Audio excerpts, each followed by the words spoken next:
ये है talks news network और आप देख रहे हैं पॉलिटॉक्स, राजनीति का कच्चा चिट्ठा। बंगाल विधानसभा चुनाव में कुछ ही समय शेष बचा है, जिसके चलते सभी राजनीतिक पार्टियों के भाषणों में एक दूसरे को नीचा दिखाने के लिए होड़ सी मच गई है। जहां एक और बंगाल फतह करने का ऐलान करते हुए बीजेपी अपनी जीत का दावा कर रही है, तो वहीं दूसरी तरफ बंगाल में सत्ताधारी पार्टी तृणमूल कांग्रेस बीजेपी के इस दावे को धत्ता बताते हुए पुनः अपनी सरकार बनाने का दावा कर रही है।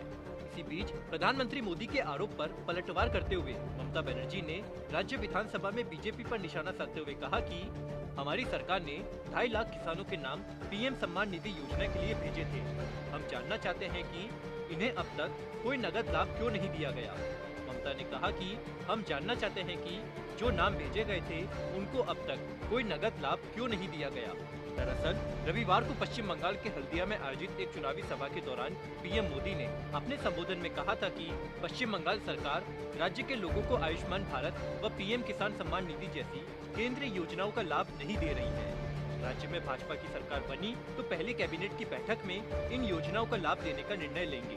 सोमवार को विधानसभा में केंद्र सरकार पर निशाना साधते हुए ममता बनर्जी ने कहा है कि राज्य सरकार को केंद्र की ओर से 6 लाख आवेदकों की सूची सत्यापन के लिए मिली थी।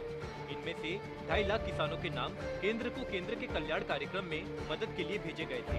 विधानसभा में मुख्यमंत्री ममता बनर्जी ने लेखानुदान पेश करते हुए किसानों की अपनी कृषक बंधु योजनाओं के लिए सहायता राशि बढ़ाकर 6,000 रुपए कर दी। उन्होंने यह भी कहा कि उनकी सरकार राज्य में 19 औद्योगिक परियोजनाओं की शुरुआत करेगी, जिसमें 72,000 करोड़ रुपए का निवेश होगा और इससे 3.29 लाख रोजगार के अवसर पैदा होंगे।